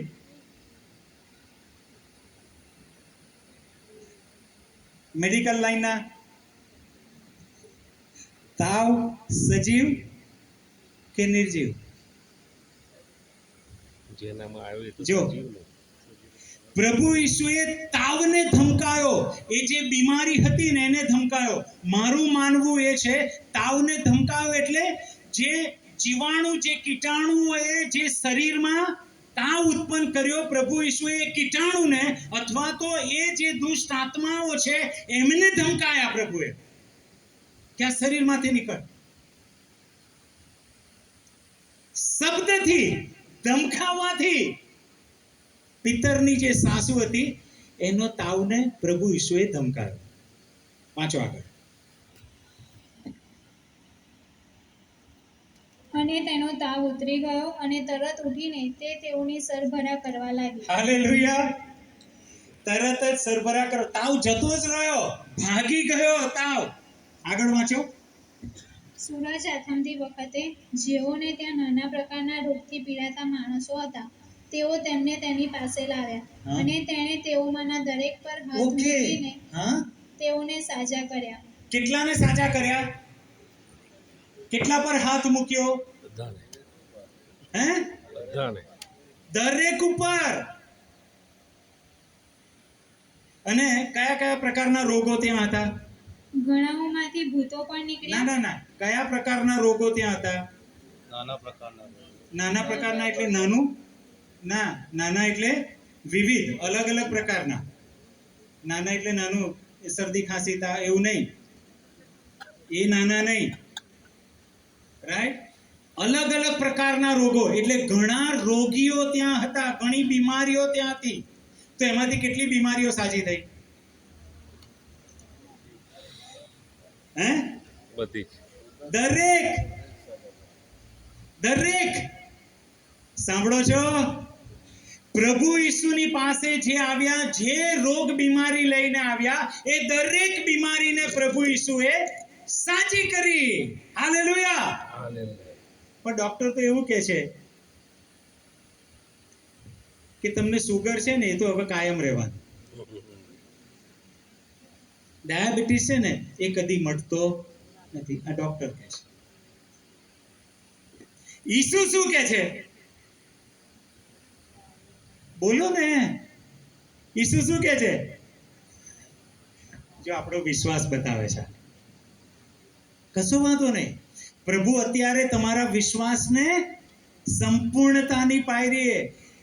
આ તકલીફ શું છે ખબર છે? કેમ કે અત્યાર સુધી આપણે પાયામાં જ હતા, એટલે આ બધું આપણને તકલીફ પડે છે સમજવામાં. પણ પ્રભુનું વચન કહે છે, દરેક બીમારી, એ લાંબા ગાળાની હોય કે બાપ દાદાથી ચાલતી આવતી બીમારી હોય કે અત્યારે થઈ હોય, ગમે તેવા રોગ અને બીમારી વાળા પ્રભુ ઈસુની પાસે આવ્યા, એમણે બધાને સાજા કર્યા. કોઈ એવી બીમારી છે કે જે ઈસુના નામથી ઉપરની હોય? ઈસુનું નામ સૌથી. Hallelujah. Hallelujah. Praise the lord. કોઈ બીમારી એવી નથી કે ઈસુના અધિકારમાં ના હોય. આ તમારું મારું બાઇબલ કહે છે, આ ઈસુનું વચન કહે છે કે કોઈ બીમારી એવી નથી કે જે ઈસુ સાજા ના કરી શકે. ઈસુ કરી શકે છે અને એમણે કર્યા. તમને વિશ્વાસ છે? તકલીફ શું છે આપણી? ઈશ્વરના વચન સાંભળવાથી વિશ્વાસ આવે છે. ઈશ્વરના વચન સાંભળવાથી વિશ્વાસ આવે છે, પણ એ જ રીતે ડોક્ટરના વચન સાંભળવાથી પણ ડોક્ટર પર વિશ્વાસ આવે છે. Very simple. એનું સાંભળશો તો એની પર વિશ્વાસ આવશે ને તમે માની લેશો ડોક્ટર કહે છે ને એટલે પતી ગયો. હવે કેટલા દિવસે? લગભગ મહિનો છે, હવે માની લીધું. બાઇબલ એવું કહે છે, ઈશ્વરનું વચન સાંભળો અને માનો તો વિશ્વાસ આવે છે તમને. આપણે બહુ સરળતાથી બહારની વાતોને સ્વીકારી લઈએ છીએ, અને તમે જ્યારે સ્વીકારો છો ને ત્યારે તમારી પર અસર કરે છે. પણ જ્યારે તમે રિજેક્ટ કરો છો કે ના, આ આવું કે છે પણ મારા ઈશ્વરનું વચન આવું કે છે, એને દરેક બીમારીઓને સાજી કરી. આ મારા ઈશ્વરનું વચન છે, આ ઈશ્વરનું વચન છે. વાંચો. ઘણાઓમાંથી ભૂતો પણ નીકળ્યા. તેઓ ઘાંટો પાડીને કહેતા હતા કે તું દેવનો દીકરો છે. તેણે તેઓને ધમકાવ્યા અને બોલવા દીધા નહીં, કેમ કે તેઓ જાણતા હતા કે તે તો ખ્રિસ્ત છે. રાઈટ. હાલેલુયા. દુષ્ટ આત્માઓને પણ ખબર હતી, રોગ બીમારીઓને ખબર છે કે આ ઈશ્વરનો દીકરો છે, પવિત્ર આત્માના સામર્થ્ય આવ્યો છે અને મારે હવે અહીં રહેવાશે નહીં, અને નીકળી જાય. જોયું તમે? પ્રભુ ઈસુ તમારા અને મારા જેવા માણસ થઈને આવ્યા કે જેથી તમને મને નમૂનો આપે કે પૃથ્વી પર મારી મંડળી કેવી રીતે જીવશે. હારેલી, નિરાશ થયેલી નહીં, પોતે બંધનમાં હોય એવી નહીં, પણ હું જેવો છું એવું મારી મંડળી બને. એટલે પ્રભુએ તમારા મારા માટે આ નમૂનો આપ્યો કે જો હું નમૂનો છું તમારા માટે, માણસ છું, પણ પવિત્ર આત્માની સહાયથી હું આ બધું કરું છું. આ પ્રભુ ઈસુનો અને પવિત્ર આત્માનો સંબંધ છે. પ્રેરિતોના કૃત્યો 10મો અધ્યાય અને એનું 38મું વચન. પ્રેરિતોના કૃત્યો 10મો અધ્યાય એનું 38મું વચન. એટલે નાઝરેતના ઈસુની વાત કે જેને દેવે પવિત્ર આત્માથી તથા સામર્થ્યથી અભિષિક્ત કર્યો, તે ભલું કરતા તથા શૈતાનથી જેઓ પીડાતા હતા તેઓ સર્વને સાજા કરતો ફર્યો, કેમ કે દેવ તેની સાથે હતો. ઓકે, જો સરસ રીતે ધીરેથી વાંચીએ આપણે. બધા તૈયાર છો? પ્રેરિતોના કૃત્યો 10મો અધ્યાય 38મું વચન. હા, વાંચો. એટલે નાઝરેત ઈસુની વાત કે એ દેવે પવિત્ર જેને આત્માથી ઈશ્વરે પવિત્ર આત્માથી તથા સામર્થ્યથી. ઓકે, જો આ વચન શું કહે છે? ઈશ્વરે પ્રભુ ઈસુને શાનાથી અભિષેક કર્યા? પવિત્ર આત્માથી. જો ઈશ્વર તરીકે જીવ્યા હોત તો પવિત્ર આત્માના અભિષેકની જરૂર હતી ના. તો તમારા મારા માટે નમૂનો નતા એ. પણ ઈશ્વરે એ નાઝરેથના ઈસુને, કેમ નાઝરેથનો ઈસુ લખવામાં આવ્યો છે? એ જણાવે છે એની હ્યુમાનિટી. એ મનુષ્ય પુત્ર છે, મનુષ્ય છે, નાઝરેથનો છે. એને ઈશ્વરે પવિત્ર આત્માથી અભિષેક કર્યા અને સામર્થ્યથી. એટલે જે લોકો શૈતાનથી પીડાતા હતા એમને એ સાજા કરતા ફર્યા. સમજાય છે તમને હવે પ્રભુ ઈસુની સેવા પવિત્ર આત્મા પર કેટલી આધારિત હતી? બીજા અર્થમાં કહીએ, પવિત્ર આત્માને પ્રભુ ઈસુની સેવામાંથી તમે કાઢી લો તો પ્રભુ ઈસુની સેવા રહે જ નહીં. એ રહે જ નહીં. પ્રભુ ઈસુ આવી રીતે પવિત્ર આત્મા પર આધારિત બન્યા પોતાની ઈચ્છાથી. ઓકે, એટલે તમારો ને મારો ઈસુ આવો અજાયબ પ્રભુ છે જેને આપણે વધારે પ્રેમ કરવો જોઈએ. એ પોતાની ઈચ્છાથી પવિત્ર આત્માના સામર્થ્યને આધીન થયા. એ પોતે કરી શકતા હતા પણ એ પોતાની ઈચ્છાથી આધીન થયા કે જેથી તમને મને નમૂનો આપે. અને આવી રીતે પ્રભુએ પોતાની સેવા કરી. એટલે દુષ્ટ આત્માઓ વગાડ્યા, સાજા કર્યા આ પવિત્ર આત્માથી. હવે પાપ ઉપર પણ જે પરીક્ષણ હતું ને એમાં પણ પ્રભુ ઈસુ પાર ઉતર્યા. પાપ કર્યું નહીં એમણે પરીક્ષણમાં. એ પણ પવિત્ર આત્માના સામર્થ્ય. જો બાઇબલ કાઢો. Thank you Jesus. Hebrew 9:14. Hebrew 9:14.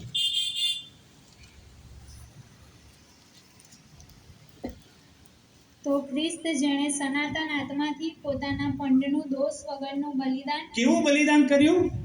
દોષ વગરનું. હાલેલુયા. જોયું તમે? પ્રભુ ઈસુ પોતાનું દોષ વગરનું અર્પણ કેવી રીતે કરી શક્યા? શું લખ્યું છે? સનાતન. હા, વાંચી કાઢો. બલિદાન દેવને આપ્યું, તેનું રક્ત તમારા હૃદયને જીવતા દેવને ભજવા સારું નિર્જીવ કામમાંથી કેટલું બધું વિશેષ શુદ્ધ કરશે. ઈશ્વરના આત્મા દ્વારા પ્રભુ ઈસુ પાપની સામે લડી શક્યા. જેઓને પાપની સામે સ્ટ્રગલ છે ને, પરીક્ષણમાં જલ્દી પડી જાવ છો, પવિત્ર આત્માનું સામર્થ્ય માંગો તો તમે કરી શકશો. પ્રભુ ઈસુએ પોતાનું પાપ વગરનું બલિદાન આપી શક્યા ઈશ્વરને આ પવિત્ર આત્માના સામર્થ્ય. એટલે બલિદાન આપ્યું એટલે મૃત્યુ પામ્યા. તમને ખબર છે પ્રભુ ઈસુને મરવા માટે પણ પવિત્ર આત્માના સામર્થ્યની જરૂર હતી, કેમ કે બલિદાન એ સનાતન આત્મા દ્વારા કરી શક્યા. બાકી એક સમય હતો પ્રભુએ કહ્યું કે આ પ્યાલો મારાથી. માણસની રીતે જ્યારે પ્રભુ આવ્યા ને ત્યારે એમણે શું કહ્યું? આ પ્યાલો મારાથી. પણ જેવું પવિત્ર આત્માના સામર્થ્યમાં આવ્યા તો કહે છે કે ના, હું વધસ્તંભે જઈશ. હાલેલુયા. આ તાકાત જે છે ને, મરવાની તાકાત, એ પણ પ્રભુ ઈસુને પવિત્ર આત્માએ આપી. જીવન જીવાડ્યું પવિત્ર આત્માએ, સેવા કરાઈ પવિત્ર આત્માએ, મરણ સુધી લઈ ગયા એ પવિત્ર આત્મા, જીવન પવિત્ર જીવ્યા એ પણ પવિત્ર આત્મા. જોયું તમે? પવિત્ર આત્મા ઈસુના જીવનમાં કેવી રીતે જોડાયેલા હતા. અને છેલ્લે પુનરુત્થાન પ્રભુનું કેવી રીતે થયું? રોમનોને પત્ર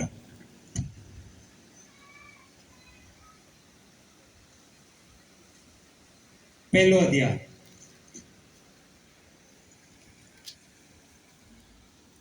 રોમનોને પત્ર 1 અધ્યાય.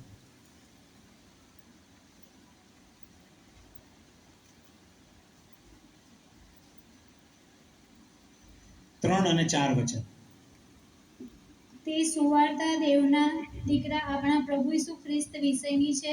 એ મનુષ્ય દેહે તો દાઉદનો વંશજ હતો, મનુષ્ય પુત્ર દેહે દાઉદનો દીકરો હતો, પણ પવિત્ર આત્માને પ્રતાપે, ઓકે, પવિત્ર આત્માને પ્રતાપે, પવિત્ર આત્માના સામર્થ્યથી શું થયું? મુએલામાંથી પાછો ઉઠ્યાથી પ્રેઝ ધ લોર્ડ. પરાક્રમના હાલેલુયા. દેવનો દીકરો ઠર્યો છે. શું થયું? પવિત્ર આત્માના પ્રતાપે મરેલામાંથી એ સજીવન થયા. જો આ બાજુ બધા ધ્યાન આપજો, સમજજો. જન્મ સમયે પ્રભુ ઈસુ કયા સ્વરૂપમાં હતા? બાળ ઈશ્વરના સ્વરૂપમાં, આત્મા. પવિત્ર આત્માએ એ આત્મિક ઈસુને લઈને શરીરમાં ઈસુ બનાવ્યા. એ કોણે કર્યું? પવિત્ર આત્માએ. હવે શું થયું છે? પ્રભુ ઈસુ મરણ પામ્યા છે, એટલે એમનું શરીર કબરમાં છે, પણ એમનો આત્મા બીજે છે, પારાદેશમાં. રાઈટ? જૂના કરારના સંતોને એ વાતો કરી રહ્યા છે એમની જોડે. એટલે પ્રભુ ઈસુનું શરીર ત્યાં પડ્યું છે, આત્મા એમનો બીજે જગ્યાએ કામ કરી રહ્યો છે. હવે એ આત્માને પાછો શરીરમાં લાવવાનો છે, જે કબરમાં શરીર પડ્યું છે. તો એના માટે પણ પવિત્ર આત્માની જરૂર પડી, કેમ કે પવિત્ર આત્માના સામર્થ્યથી પ્રભુ ઈસુ મરેલામાંથી સજીવન થયા. એટલે પવિત્ર આત્માએ ફરીથી શું કર્યું? જે આત્મા હતા ઈસુ, એમને લીધા અને જે શરીર 3 દિવસથી જે પડેલું કબરમાં, એમાં પાછા એ આત્માને શરીરમાં લાવી દીધા. મરેલાને જીવતા કરનાર એ પવિત્ર આત્મા છે. 8મો અધ્યાય 49 નહીં, 8મો અધ્યાય 11મી કલમ શું કહે છે? એ પવિત્ર આત્મા જેમણે પ્રભુ ઈસુને મરેલામાંથી સજીવન કર્યા, એ જો તમારામાં વસતો હોય તો એ તમારા મરેલા શરીરોને પણ એ ઉઠાડશે. હાલેલુયા. હાલેલુયા. તમારું મારું પુનરુત્થાન શ્યોર. અને એની શ્યોરિટી શું? પવિત્ર આત્મા. પુનરુત્થાન થવાનું છે એની ખાતરી એ પવિત્ર આત્મા છે. એ જ આત્મા જે ઈસુમાં હતો, એ જ આત્મા મારામાં છે, તો કે એ તમારા મર્ત્ય શરીરને એ ઉઠાડશે. એટલે પ્રભુ ઈસુના જન્મથી એમના પુનરુત્થાન સુધી તમે જુઓ તો પવિત્ર આત્મા એમણે જ આ બધું કર્યું. પ્રભુ ઈસુને સામર્થ્ય આપ્યું જીવન જીવવા, સેવાઓ કરવા. આપણે આ પવિત્ર આત્માના કાર્યોને ધ્યાનમાં લીધું છે, એનો અભ્યાસ કર્યો છે, એને મહત્વ આપ્યું છે. એમનું મહત્વ આપણા જીવનમાં સમજ્યા છો તમે? એમની તાકાતને અનુભવી છે તમે? પણ દુઃખની વાત શું છે? અમુક જગ્યાએ જ્યારે પવિત્ર આત્માનું કાર્ય થાય ને, ત્યારે આપણે એને શૈતાનનું કાર્ય માની લઈએ છીએ. હવે એવું નથી કહેવા માંગતો કે બધા જ કાર્ય પવિત્ર આત્માથી થતા હશે. એ ન્યાય કરવો મારા હાથમાં નથી અને મારું કામ નથી. પણ પવિત્ર આત્મા જ્યાં કામ કરી રહ્યા છે, ત્યાં ઘણી બધી રીતે આપણે કહીએ છીએ આ બરોબર નથી. કેમ? કેમ કે અમારી મંડળી એમાં માનતી નથી, હું માનતો નથી, મારું કુટુંબ માનતું નથી. એટલે જ પાયામાં જ આપણે છીએ છીએ. પવિત્ર આત્માનું જે કાર્ય ઈસુમાં થયું, એને આપણે સ્વીકારી નહીં શકતા. એને સ્વીકારી નહીં શકતા. શાસ્ત્રીઓ, ફરોશીઓ, એ લોકો પ્રભુ ઈસુને સ્વીકારી કેમ ના શક્યા જાણો છો? એટલા માટે કેમ કે ઉદાહરણ તરીકે પ્રભુ ઈસુએ જ્યારે પેલો આંધળો જે વ્યક્તિ આવ્યો અને પ્રભુ ઈસુએ થૂક્યા અને કાદવ બનાવ્યો, અને કાદવ પછી એ આંધળાના આંખ પર લગાવ્યો. જાણો છો શાસ્ત્રીઓ અને ફરીસીઓ ત્યારે શું કર્યું હશે? અરે, જૂના કરારમાં શોધી કાઢો તો કે કોઈ પ્રબોધકે આ રીતે થૂક કરી કાદવ બનાવીને કોઈને આંધળાને સાજો કર્યો છે? નથી કર્યો. જૂના કરારમાં નથી. ઓકે, તો આ ઈસુ છે ને એ જૂઠો પ્રબોધક.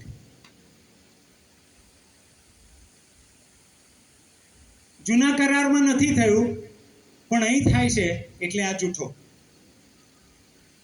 જોયું તમે શૈતાને મંડળીને કેવી રીતે ભરમાઈ રાખી છે? કેવી રીતે આપણા મનોને એણે બદલી કાઢ્યા છે કે ઈશ્વરનું કાર્ય શાસ્ત્રીઓ અને ફરોશીઓ જોઈ ના શક્યા. કે ભાઈ જૂના કરારમાં નથી, એનો અર્થ એવો નહીં કે ઈસુ ના કરી શકે.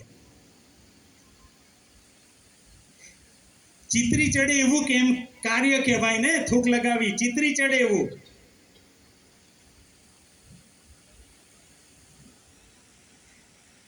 પ્રભુ ઈસુએ શું કહ્યું? મારી પર વિશ્વાસ કરનાર મારા જેવા કામ કરશે. મારી પર વિશ્વાસ રાખનાર. તમે પ્રભુ ઈસુ પર વિશ્વાસ કરો છો? તો તો પ્રભુ ઈસુ જેવા કામ કરશો. પણ કેવી રીતે? પ્રભુ ઈસુએ પવિત્ર આત્માના સામર્થ્યમાં કર્યું ને, તમારે પવિત્ર આત્માના સામર્થ્યમાં કરવું પડશે. પવિત્ર આત્માને સમજવા પડશે. અને પ્રભુ ઈસુએ તો એટલું કહી દીધું, મારાથી મોટા કામ તમે કરશો. અને થયું. પ્રભુ ઈસુથી મોટા કામો પ્રેરિતોએ કર્યા. 12 વર્ષથી લોહીવાળી સ્ત્રી હતી, એ પ્રભુ ઈસુના સામે અડકી, જબ્બાની કોરને. એટલે એ જબ્બો તો પ્રભુ ઈસુના શરીર પર હતો. જબ્બો પ્રભુ ઈસુના શરીર પર હતો. અને એટલે ઈસુનું સામર્થ્ય એ કપડામાં પણ હતું. એટલે કપડાને અડકી તો ઈસુનું સામર્થ્ય એમના શરીરમાંથી કપડામાં થઈ અને બેનના શરીરમાં એ સાજાપણું ગયું. પણ પ્રભુએ શું કીધું? મારાથી મોટા કામ તમે કરશો. પાઉલે વાપરેલા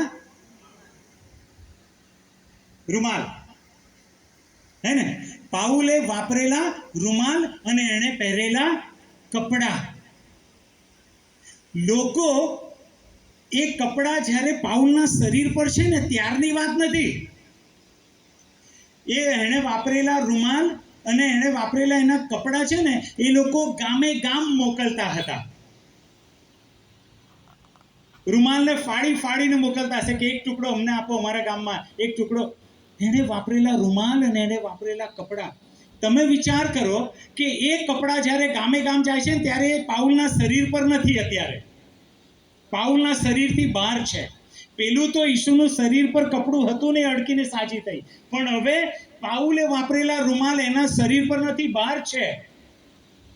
અને બાઇબલ એવું કહે છે, જે લોકો એને અડતા હતા એ લોકો સાજા થતા, દુષ્ટ આત્માઓ નીકળતા હતા.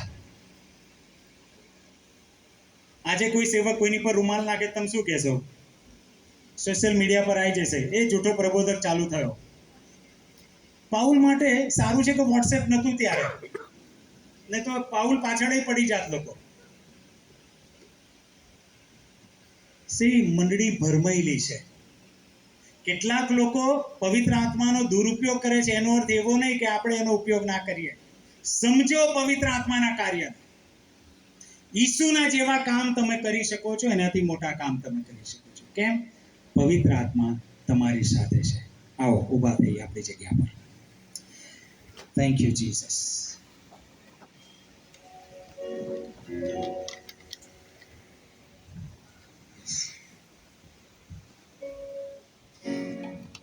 ભલો તમે અત્યારે જે પણ તકલીફ લઈને આવ્યા હો, જે રોગ બીમારી લઈને તમે આવ્યા હો, પણ તમે વિશ્વાસથી માનો કે પ્રભુ ઈસુ અહીંયા હાજર છે તમારી મધ્યે. જે પ્રભુ ઈસુ લોકોને સાજા કરતા હતા પવિત્ર આત્માના સામર્થ્ય, એ જ પ્રભુ ઈસુ અહીંયા છે.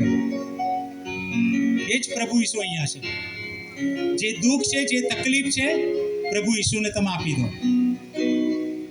પ્રભુ ઈસુને આપી દો. તમારી જે રોગ, તકલીફ, બીમારી હોય એ ઈસુની આગળ લઈ જાઓ.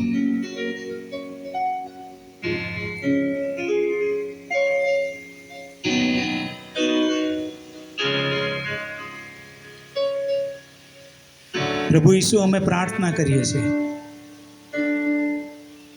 કે તમારા નામમાં આ જે કોઈ વાલાઓના શરીરમાં તકલીફ છે,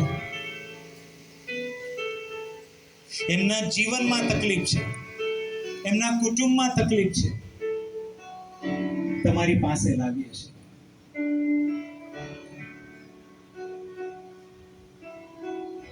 ભલે હું તમને વિનંતી કરું છું, તમારા શરીરમાં જે કોઈ તકલીફ હોય, જે જગ્યાએ તકલીફ હોય, ત્યાં તમારો હાથ તમે મૂકશો. જે કઈ તકલીફ, જે જગ્યાએ તમને શરીરમાં તકલીફ હોય, ત્યાં તમારો હાથ મૂકશો તમે. અને વિશ્વાસથી મૂકજો કે પ્રભુ ઈસુ એ પવિત્ર આત્માના સામર્થ્યથી જે કરતા હતા, અત્યારે તમારા શરીરને એ સાજા કરી શકે છે. પવિત્ર આત્મા પ્રભુ ઈસુના નામે આ તમારો દુખાવો, તમારી શરીરની તકલીફ એને દૂર કરે. પ્રભુ ઈસુના નામમાં જે આત્માએ પ્રભુ ઈસુને મરેલામાંથી સજીવન કર્યા એ તમારા મર્ત્ય શરીરોને સાજા કરશે. અને અત્યારે જ પ્રભુ ઈસુના નામમાં હું સાજાપણું જાહેર કરું છું. તમારો હાથ એ ઈસુનો હાથ થઈ જાય અને જે અંગ તમારું છે, અવયવ છે, ઈસુના નામમાં એને સાજું કરવામાં આવે. ચેક કરો, તમારે ચેક કરો તમારું જે અંગ છે, પ્રભુએ સાજાપણું આપ્યું છે. વિશ્વાસથી તમે ચેક કરો. યસ, તમને સાજાપણું મળ્યું છે. Thank you, thank you, thank you Jesus.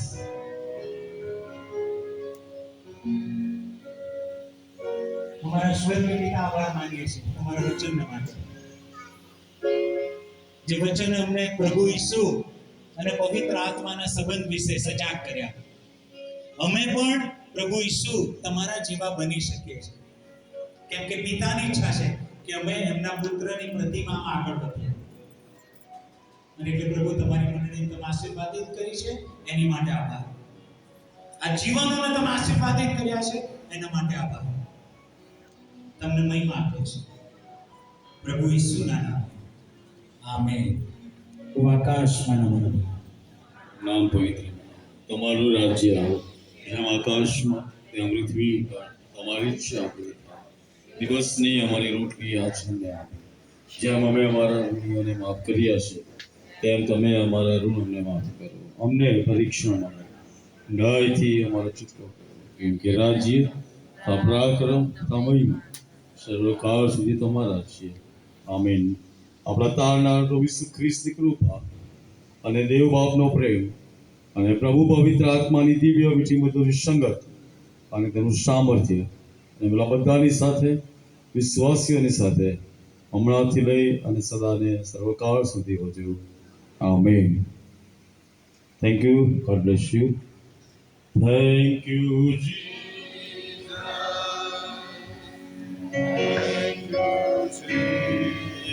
Jesus. Thank you, Jesus. Thank you, Jesus. Hallelujah. Hallelujah. Hallelujah. Hallelujah.